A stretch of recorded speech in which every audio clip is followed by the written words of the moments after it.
Now, the UFC's middleweight division has been under scrutiny for a pretty considerable amount of time, for to my knowledge, at least over the past 1 to 2 years.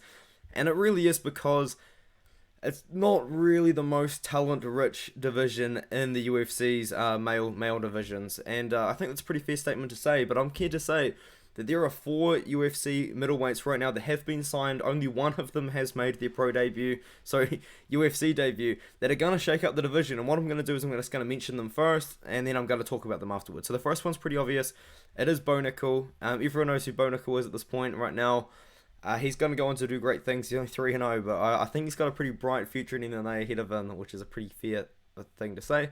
Sharaputdin Magomedov, the 17-0 super hyped up prospect that got signed, whose record is shattering a little bit, but not like really for bad reasons. They just weren't MMA fights that he was winning. You know, it's not really anything too crazy. He's still a great prospect, still a guy to look out for. Really hyped up on him. The next one is Ikram Aliskerov, who's 13-1. The one loss to Khamzat Chimaev on the regional scene. Really great fighter. And then the one that has made his pro debut, Joseph Piper, a guy that has quite a bit of hype behind him. And he's actually quite a good fighter as well. I feel like I underrated this guy a lot. I picked Ozzy Diaz to beat him. Joe Piper's impressive me. He knocked out Ozzy Diaz, he knocked out Alan Amedovski, and then he beat Eric Anders in a grappling match. And Eric Anders is not a slouch on the ground either. So I'll talk about that later, obviously. Let's talk about Bo Nickel. If you don't know who Bo Nickel is, I mean, I don't know what to tell you, man. Everyone knows who Bo Nickel is at this point. He was super hyped up on Dana White's Contender Series. He won over Zach Borrego. And then he was asked to come back. Honestly, he could have just been signed, but I think he was asked to come back so Dana White's Contender Series could get the viewers up. You know what I mean? Like, they were trying to use up Bo Nickel's name to get the viewers up on Dana White's Contender Series. He was meant to debut this year against Jamie Pickett, but it has been rescheduled to UFC 285.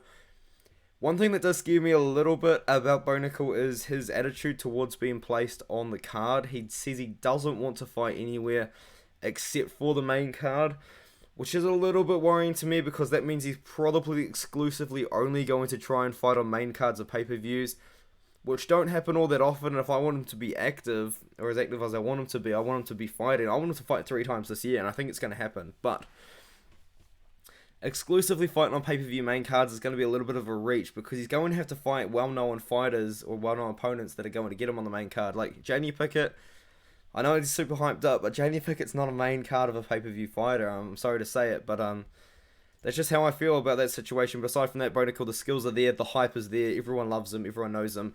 I just hope that he isn't going to exclusively fight on main cards of pay-per-views because I want him to fight often, I want him to fight in front of crowds, obviously, but I don't want him to be restricted by that, you know what I mean? I know he deserves to be on main cards of pay-per-views because of the hype, but I feel like maybe we beat Jamie Pickett first, we'll get the UFC debut out of the way, the casual audience learns to know him in like the final prelim of the pay-per-view, because this is the John Jones card, you know what I mean? This is huge. This is big for Jamie Pickett. In fact, what they should do is have Raul Rosas Jr. on that card too, on the prelim somewhere, and just build up these guys that are going to be the future of the division. So I think all 4 of these guys are going to be the future. They're all 4 of them, in my opinion, will make the top 15 one day. Maybe Joe Piper's a little bit of reach, because I know I said I underrated him, but yeah, I've got to see a little bit more from Joe Piper. Just a little bit more. The next one is Sharaputdin Magomedov, 13-0 right now. He was 17-0 when he was signed, but what happened was these fights that he took place in these Nashi Dallo sort of events weren't MMA fights. They were some sort of like custom rules fights. I'm not exactly what the rule set was, but it's not an MMA fight, which is why they don't add to his record. It's why he's not 17-0 anymore, you know what I mean? But he's also got a win over Blood Diamond and kickboxing in this Glory of Heroes promotion, which was the same promotion that Israel Adesanya and Alex Pereira fought. I believe they fought once at Glory of Heroes in this this Chinese promotion. But yeah, that happened. Good win in kickboxing, I guess. Blood Diamond is pretty well known for being a pretty good kickboxer, so good to see that. He's got good striking. He's well-rounded, just a great prospect, you know, and he's fought great guys as well. 16-4, 21-5, and then he fought this 11-6 opponent. That's not any 11-6 opponent, dude. That is a career bantamweight fighting the middleweight Sharaputdin Magomedov. A little bit sketchy. Kushel Voyaz, he was 5'7". Magomedov just kneed him in the head in 8 seconds. Yeah, it's interesting to see. He's been fighting at 135 for most of his career, and then just fought Sharaputdin Magomedov. But it happens, okay. Anyways, he's still a great prospect, still has a very high ceiling, very hyped to see him. Another guy I'm hyped to see is Ikram Aliskerov, 13-1, the one loss to Khamzat Chimaev. This was the guy that when Khamzat Chimaev got signed to the UFC, and then just went crazy and fought 3 times in 2 weeks or something like that. People looked into his record to try and see, like, has anyone actually has anyone actually given this guy any resistance?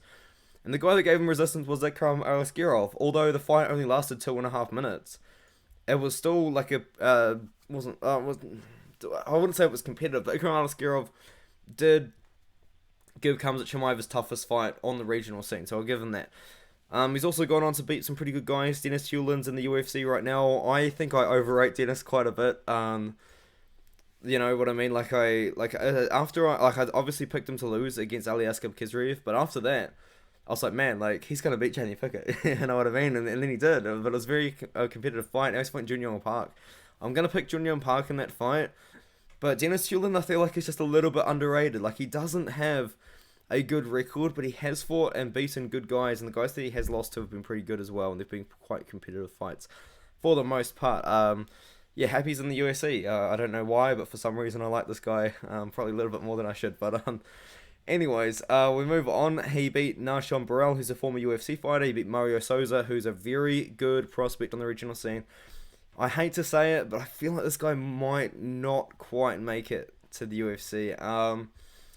He's been given 3 Dana White's Contender Series opportunities. He beat Marius Kizilkewicz, and then he lost to Chidi Njokwani, and then he lost to Ikram Aliskerov. So he's fought 3 times on Dana White's Contender Series. I don't think we're going to see him for a 4th time, man. I just hope he gets signed, though. I really do like Mario Souza. I think this guy's such a great fighter. He's 26 years old. He's got a really nice 15-3 record. But yeah, he's just a guy. I hope that gets signed at some point. And then Joe Pyfer, 10-2.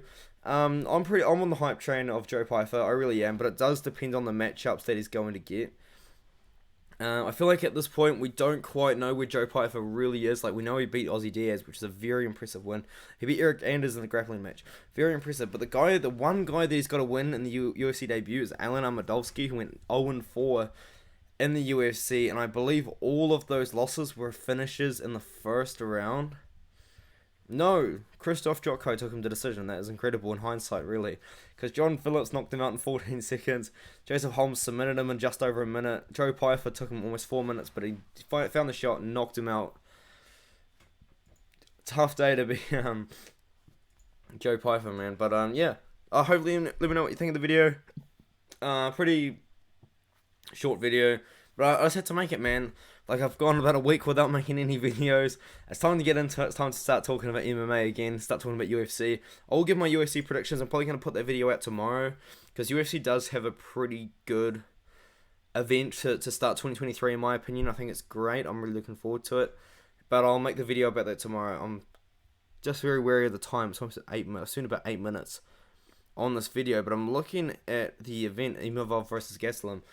This is a hype return for UFC, you know. Gastelum and Imavov in the main event's pretty cool. Ige's on the card. I'm not the biggest fan of Ige, but it's going to be a cool fight. Dana Guida versus Isaac Delgarian's a pretty cool fight. Uman Nurmagomedov's on the fight card. Claudio Rivera's making his debut. I'm hyped about that. Javid Basharat and Mendoza, 2 undefeated guys. And, of course, Matthias Rubicki taking on the short notice Nick Fury. Excited for that, but I'm going to leave you to it. Thanks so much for watching the video, and let me know what you think in the comments. Is there anyone else that the UFC has signed recently that you think is going to shake up their division or shake up the UFC in general? Let me know, and I'll see you in the next video. Thank you.